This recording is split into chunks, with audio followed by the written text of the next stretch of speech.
अस्सलाम वालेकुम दोस्तों, मैं हूं जवाद बशीर। आप देख रहे हैं जवाद की दुनिया। आज की वीडियो में आप दोस्तों के साथ डिस्कस करने जा रहा हूं अपनी स्टोरी कि मैं यहां तक कैसे पहुंचा या मैंने किन की चीजों को फेस किया। और इस हवाले से काफी दोस्तों के मैसेज भी आ रहे थे कि आप अपनी जो स्टोरी है उस पर वीडियो बनाएं और आप दोस्तों के साथ जरूर शेयर करें। तो मैंने सोचा कि उन्हें इस हवाले से कोई वीडियो बनाई जाए। हो सकता है कि आपको इससे कुछ सीखने को मिले, कुछ मोटिवेशन मिले। और कमेंट सेक्शन में आप जरूर बताइए कि आपको कहाँ लगा, मैंने कहाँ मिस्टेक्स की, ताकि फ्यूचर में ऐसी मिस्टेक्स दोबारा ना करूं। क्योंकि के वाले से वीडियो देखने के लिए जरूरी है कि आप अभी से चैनल को सब्सक्राइब कर ले ताकि फ्यूचर में आने वाली कोई वीडियो मिस ना कर दें। तो चलते हैं आज वीडियो तरफ और इन तमाम चीजों को डिटेल से डिस्कस करते हैं।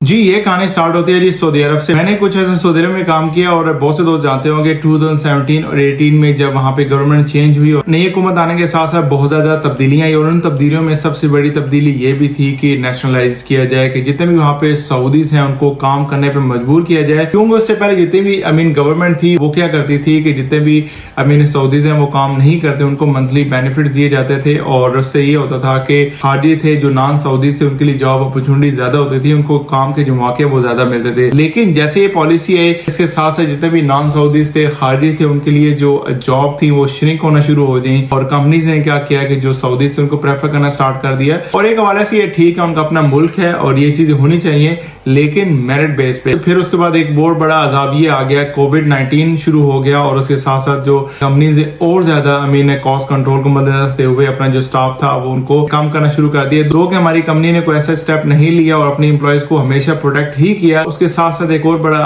प्रॉब्लम ये हुई कि आपकी जो ग्रोथ थी, प्रमोशन थी, वो बिल्कुल खत्म होगी। आप जिस स्टेज पे हैं, जिस लेवल पे हैं, जिस डेजिग्नेशन पे है, आपका वही लेवल रहेगा आपके प्रमोशन के, जहां से बिल्कुल जीरो हो गए। तो इस स्टेज पे मैंने डिसाइड किया कि मुझे यहाँ से मूव होना चाहिए। मैंने अपने फैमिली में जो सबसे मेरे करीब थे, जो मेरे मामू जो कि अभी इस दुनिया में नहीं है, अल्लाह ताला उनकी मग़फ़िरत फरमाए, मैंने उनसे डिस्कस किया कि मैं ये स्टेप लेना चाह रहा हूँ और मैं यूके का बेसिकली स्टूडेंट वीजा अप्लाई करने का प्लान कर रहा हूँ। तो आप क्या कहते हैं? तो आपको पता ही है कि जो हमारे फैमिली के बुजुर्ग होते हैं, जो बड़े होते हैं, वो हमें समझाने की कोशिश करते हैं कि अभी ये ना करो, थोड़ा भी टाइम ले लो, इतना बड़ा रिस्क ना लो, ये वो। ऐसे ही उन्होंने मुझे समझाया और अभी यही कहा कि अभी रुक जाओ, कुछ अर्सा और देखो और उसके बाद हम देखते हैं कि क्या करना है।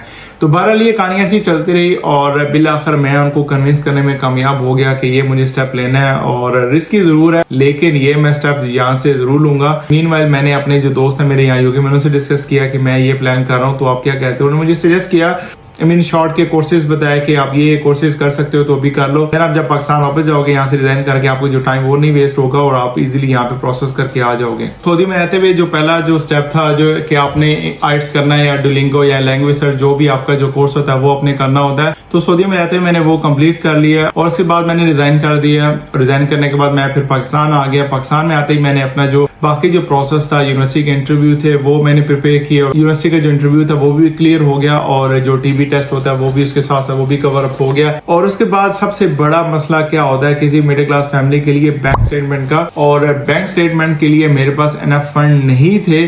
तो मैंने क्या किया, मैंने अपने जो फैमिली मेंबर्स से या फिर आसपास जो लोग थे उनसे, वो क्या कहते हैं ना, पैसे ले दे के अपनी जो बैंक स्टेटमेंट है वो पूरी की। देन क्या हुआ कि मुझे कैश लेटर इश्यू हो गया। कैश लेटर लेने के बाद मैंने जब एम्बेसी अप्लाई करने के लिए, अपॉइंटमेंट के लिए वहां पे एफर्ट स्टार्ट करी, तो अब यकीन माने कि पूरा मुझे 1 माह हो गया और मुझे एम्बेसी की अपॉइंटमेंट नहीं मिली। और at the same time pressure भी था, जिनके साथ मैंने लोगों से कमिटमेंट की थी फाइनेंशियल कि मैं इतने से बाद आपकी जो पेमेंट वापस कर दूंगा, और वो भी थोड़ा मेरे प्रेशर था और ऊपर से मुझे अपॉइंटमेंट भी नहीं मिल रही थी। हुआ यूं कि मुझे वो जो केस था अपना एम्बेसी से वो वापस लेना पड़ा, क्योंकि मुझे अपनी जो फाइनेंशियल कमिटमेंट्स उनको पूरा करना था।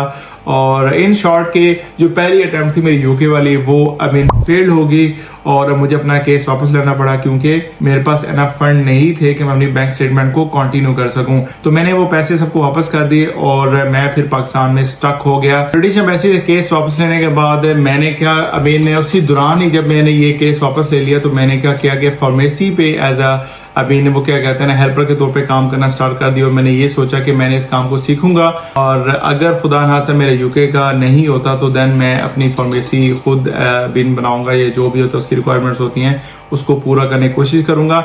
मीनवाइल जॉब के साथ साथ मेरे माइंड में ये चीजें चल रही थी, मैंने यूके की दोबारा ट्राई करनी जरूर है।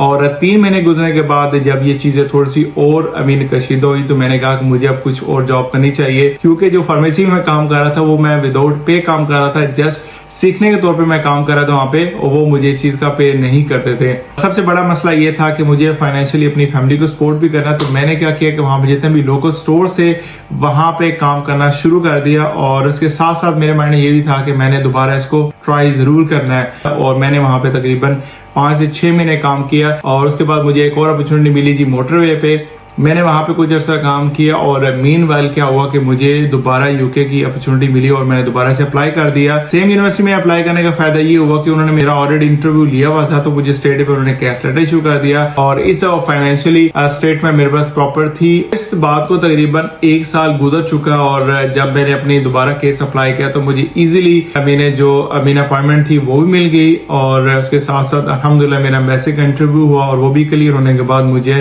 वीजा मिल गया। पूरी स्ट्रगल पे तकरीबन मुझे 12 से 14 माह लग चुके थे, और अल्हम्दुलिल्लाह जो वीजा था यूके का वो मुझे मिल गया, और फाइनली मैं ट्रेवल करके यहाँ यूके पहुंच भी गया। दोस्तों ये थी कुछ शॉर्ट सी स्टोरी कि मैं यूके कैसे पहुंचा और क्यों पहुंचा और मुझे किसने पहुंचाया यहाँ पे। इंसान काम होता है कोशिश करना, और बाकी जो रिजल्ट होता है आप अल्लाह ताला की जात पे छोड़ दें। तो दोस्तों ये थी आज की वीडियो, उम्मीद करता हूँ आज की वीडियो आपको पसंद आई होगी। आज की वीडियो कैसी लगी कमेंट सेक्शन में अपनी राय के साथ जरूर कीजिएगा। मिलते हैं एक नई वीडियो के साथ, अपने आस पास लोगों का ख्याल रखिएगा, मुझे तो याद रखिएगा। टेक केयर, अल्लाह हाफिज।